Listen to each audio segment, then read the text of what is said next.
हमें वोट दीजिए, हम अगर जीतेंगे तो अतिक्रमण मुक्त के नाम पर शहरों में गरीबों को उजाड़ देंगे। अब वो डंका बजा रहे हैं, खूब वाहवाही भी लूटना चाह रहे हैं कि देखो हम गरीबों का घर तोड़ रहे हैं।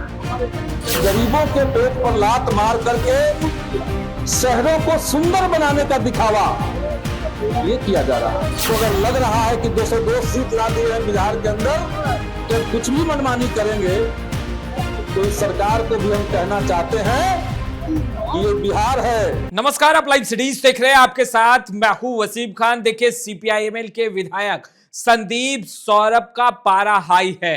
किसी तरीके से एनडीए साजिश कर बिहार में चुनाव जीत गई और अब पीठ पर खंजर मारा है। जी हां, बिल्कुल, संदीप सौरभ खूब गरजे हैं और कह रहे हैं लोभ लालच देकर पहले तो वोट ले लिया और अब बुलडोजर चला रहे हैं। देखिए, खूब दहाड़े हैं, बड़ा बयान दे रहे हैं संदीप सौरभ। सबसे पहले आप विधायक संदीप सौरभ को सुनिए। बिहार संघ की तरफ से आयोजित इस धरना प्रदर्शन में शामिल तमाम हमारे फुटपाती दुकानदार संघ के नेतागण, हमारी पार्टी भाकपा माले के तमाम वरिष्ठ नेतागण, पटना और नालंदा के तमाम अलग अलग जगहों से और इस शहर के अलग अलग इलाकों से आए हुए सभी आंदोलनकारी क्रांतिकारी साथी, मैं अपनी तरफ से आपके इस संघर्ष को सलाम करते हुए आप सबको लाल सलाम पेश करता हूं। और बहुत बुनियादी मांग को लेकर के हम लोग लड़ रहे हैं, क्योंकि सत्ता में वो लोग आए हैं जो चुनाव के दौरान तो ये वादा किए कि सरकार में आएंगे तो अभी 10,000 लीजिए, सरकार में आएंगे तो 2 लाख और देंगे। ये चुनाव में वादा किया गया, लेकिन जैसे ही चुनाव में वो जीत गए, किसी तरीके से साजिश करके जैसे भी जीत गए, तो सत्ता में आने के बाद जो 2 लाख देने का वादा था वो पूरा करने के बजाय अब उन्हीं गरीबों को जिनके बीच में लोभ लालच दिया गया, उनके घरों को सरकार तोड़ रही है। और ये प्रचार किया जा रहा है कि हम अतिक्रमण मुक्त करवा रहे हैं। तो जब यही प्रचार क्या आपका कारण है, तो इस सरकार को चुनाव से पहले भी कहना चाहिए था कि हमें वोट दीजिए, हम अगर जीतेंगे तो अतिक्रमण मुक्त के नाम पर शहरों में गरीबों को उजाड़ देंगे, गांव देहात में जाकर के दलितों के घर उजाड़ देंगे। ये कहना चाहिए था चुनाव के समय। अब वो डंका बजा रहे हैं, खूब वाहवाही भी लूटना चाह रहे हैं कि देखो हम गरीबों का घर तोड़ रहे हैं। तो ये सीधे सीधे बिहार के गरीबों के साथ क्रूर मजाक है, उनके पीठ पे ये खंजर मारने जैसा काम सरकार कर रही है। बिहार विधानसभा में एक बार नहीं, कई एक बार सरकार ने कहा कि हम बगैर किसी को बसाए उजाड़ेंगे नहीं। ये सरकार ने कहा, सदन के अंदर एक बार नहीं कहा, कई एक बार कहा, ये लिखित रूप में भी है। तो जब सरकार की ये पॉलिसी है कि हम बगैर किसी को बसाए नहीं उजाड़ेंगे, तब ये कैसे हो जा रहा है कि नालंदा में 150 दलित घरों को इस नाम पर कि माननीय उच्च न्यायालय का आदेश है इसलिए हम कर रहे हैं।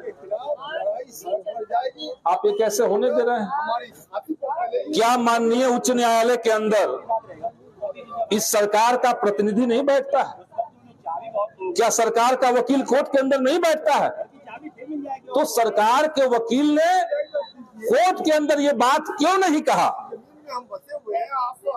कि हम जज साहब, हमारी सरकार ने नीति बना दी है कि किसी को बसाए बगैर तोड़ना नहीं है, सरकार को करना चाहिए।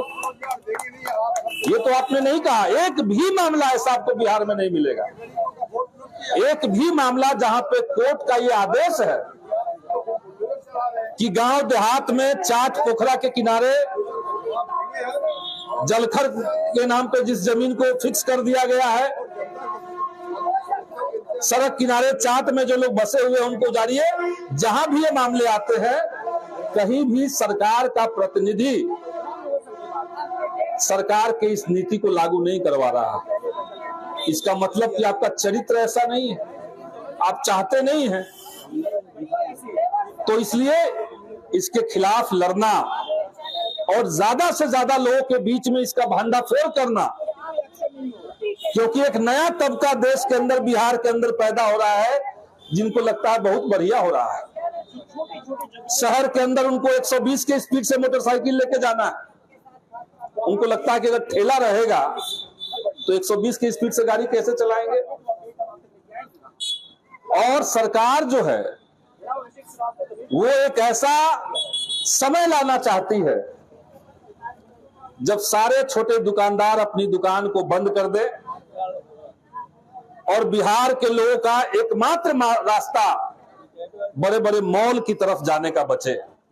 मॉल कल्चर, छोटे दुकानदार पटना भर में अगर देखा जाए तो कम से कम 5 लाख परिवार जो हैं वो अपना रोजी रोटी इन दुकानों से चला रहे हैं। लेकिन जो मॉल है उसका एक मालिक है, सारा मुनाफा एक जगह जा रहा है। कुछ कर्मचारी होंगे, बाकी लोग कहां जाएंगे। तो ये गरीबों के पेट पर लात मार करके शहरों को सुंदर बनाने का दिखावा ये किया जा रहा है। पटना स्टेशन के सामने न्यू मार्केट आज से नहीं है, जब अंग्रेज थे उससे पहले से, जब ये पटना शहर पाटलिपुत्रा शहर हुआ करता था, तब से लेकर के आज तक सड़क के किनारे छोटे दुकानदार दुकान चलाते थे। उनकी एक अलग इकोनॉमी होती है, लाखों परिवार उससे चलते थे। लेकिन अब कहा जा रहा है कि नहीं, हम पटना शहर में सभी दुकान को खत्म करके सब जगह गमला लगा देंगे, लाल पीला हरा वहां पर फूल उगेगा, यही देखिए शहर सुंदर लगेगा। तो गरीब कहां जाएगा। तो ये नजरिए का मामला है। ऐसी सरकार सत्ता में आ गई है जिनको गरीबों की चिंता नहीं है, वो चाहे शहर में हो चाहे गांव में। और सरकार का कानून भी बना हुआ, ऐसा नहीं है कि सरकार जो है वो अपने मन से बसाए हुए थी। अभी तक जितने वेंडर्स हैं उनके लिए कानून बना हुआ है। जिनके घर, जिनके दुकानों को तोड़ा जा रहा है, उनको बकायदे सरकार ने एक आई कार्ड जारी किया हुआ है। आप ये आई कार्ड है, आपको दुकान चलाने का परमिशन है। अब उनके दुकान को भी आप तोड़ रहे हैं। तो यही विध्वंस अगर करना है, और आपको अगर लग रहा है कि 202 सीट ला दिए हैं बिहार के अंदर तो कुछ भी मनमानी करेंगे, तो इस सरकार को भी हम कहना चाहते हैं कि ये बिहार है। बिहार की जनता बदलाव के लिए 5 साल का इंतजार नहीं करती है, सड़कों पर आंदोलन तेज होगा। तो आपने सुना विधायक संदीप सौरभ को किस तरीके से दहाड़ रहे हैं, कहते नजर आ रहे हैं, किसी तरीके से लोभ लालच देकर वोट ले लिया और अब गरीबों को बेघर कर रहे हैं, गरीबों को उजाड़ रहे हैं, पीठ के पीछे खंजर मारा है। संदीप सौरभ को आप सुन रहे थे, क्या कुछ कहा उन्होंने। फिलहाल इस वीडियो में इतना ही। अब तक आपने हमारे चैनल को सब्सक्राइब नहीं किया है, तुरंत सब्सक्राइब कर लें। आपका बहुत बहुत शुक्रिया।